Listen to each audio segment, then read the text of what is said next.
The FDOT contractor around the city with their messes that they're leaving everywhere. I think a message needs sent out to this contractor.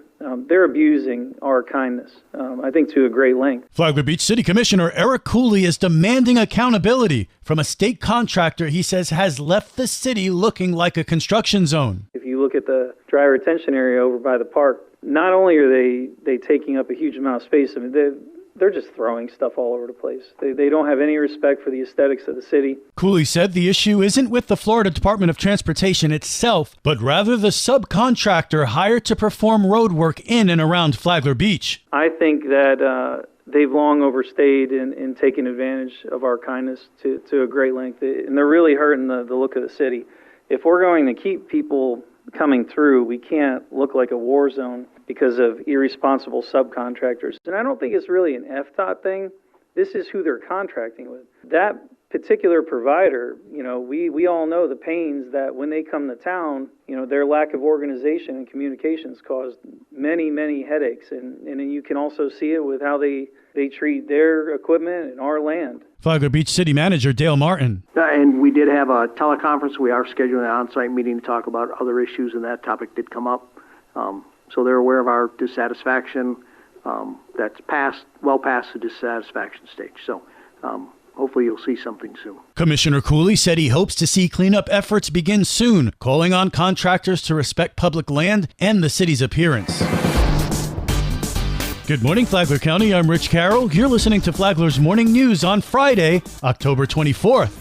Flagler County Fire Rescue Deputy Chief Percy Sales has been appointed Deputy County Administrator by County Administrator Heidi Petito. Sales joined Flagler County Fire Rescue in 2021 after retiring from the Tamarack Fire Department in South Florida. Petito and Sales will continue initiatives started under the late Deputy Administrator Jorge Salinas. In other news, in Palm Coast, plans are moving forward for a 171,000 square foot retail store east of BJ's Wholesale Club on State Road 100. The project includes over 800 parking spaces and a proposed gas station area. Council members expressed concern about increased traffic and requested additional review before the next meeting on November 4th. And finally, in Bunnell today, the Flagler County Sheriff's Office is holding a public memorial service honoring Canine Cairo, who passed away in the line of duty earlier this month from an undiagnosed heart condition. The ceremony begins at 11 this morning at First Baptist Church of Bunnell, followed by a dedication at the Flagler Sheriff's Operations Center, where updates to the Canine Memorial will be unveiled. Sheriff Rick Staley, Master Deputy Marcus Dawson, and members of the community will pay tribute to Cairo's service. The public is invited.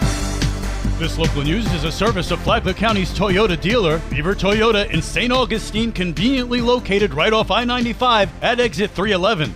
A Kentucky woman found out the hard way she should have never stolen the identity and obtained a debit card in a Flagler County resident's name. An elderly woman is in custody for defrauding the elderly. 70-year-old Kentucky woman Judy Neiman Lalone has been arrested on a fugitive warrant for felony grand theft and fraud. In August, a Palm Coast woman started noticing strange charges on her credit card, including a bank card replacement fee. Well, she never got that bank card. It was delivered to Lalone's mailbox in Kentucky. She used that card to drain thousands of dollars from the victim's checking account. The victim has no connection to Lalone, so it took a lot of investigating to crack the case. Flagler Sheriff Staley's team was on it. Our general assignment detectives figured out who she was and obtained warrants for her arrest. Kentucky authorities arrested her, and she's being held pending extradition to Flagler County. Sheriff Staley hopes this arrest will prompt people to be more diligent about protecting themselves from thieves like this 70-year-old Kentucky woman. This is always a good reminder to always monitor your credit reports and purchases on your credit cards and bank accounts to make sure that you have not been the victim of identity theft. When Lalone was arrested, investigators found 40 other bank cards stashed. There could be a lot more victims. Law enforcement is staying on this case. The investigation is ongoing in conjunction with the Logan County Sheriff's Office in Kentucky. Lalone is in big trouble for fraudulent use of personal identification information of a victim 60 years of age or older. She's being held on $10,000 bond, and she's not being allowed to use the stolen bank cards to bail herself out. From the WNZF Newsroom, I'm Liz Ryan.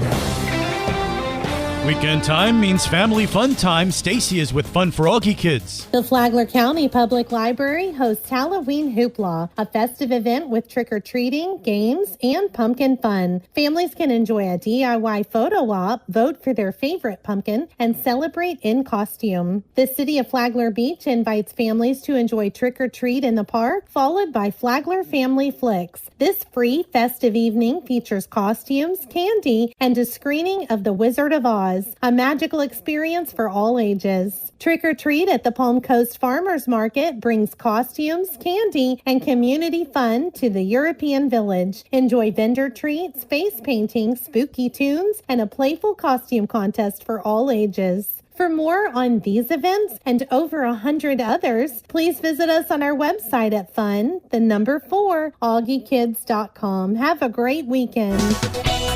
And now you're up to date on Flagler's Morning News. I'm Rich Carroll.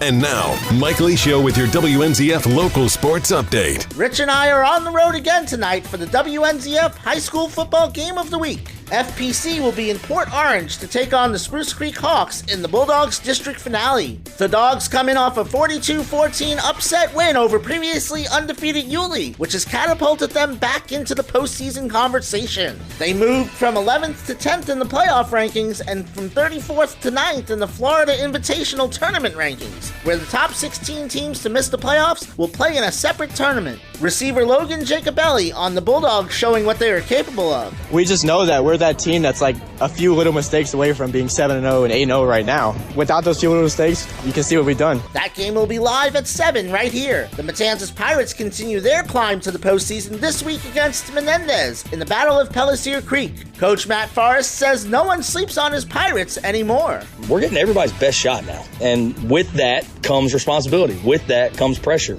So we're navigating through that right now a little bit. But yeah, we have got to understand that teams are coming for us, that we're a big game for teams now. And once we understand that and fuel ourselves with that pressure, I think we're going to be a lot better off. That game kicks off at 7 up in St. Johns County. The Pirates remain 9th in their region, 7th in the FIT standings. In fact, both teams are one spot away from a potential Potato Bowl rematch. Tomorrow, join us for an extra special post-game edition of the Rich and Mike Sports Show with coverage from both games at 11:30 a.m. right here and always on the Flagler Radio app. Rounds in the 70s from Sophia Stivic and Ivy Seclaris propelled FPC girls golf to a second-place finish in the 5-star tournament. First Baptist Christian Academy captured a district championship in volleyball last week. They fell to Geneva 3-1 in the first round of regionals. WNZF is your home for local sports, with updates Mondays and Fridays. From the sports desk, I'm Mike Licio.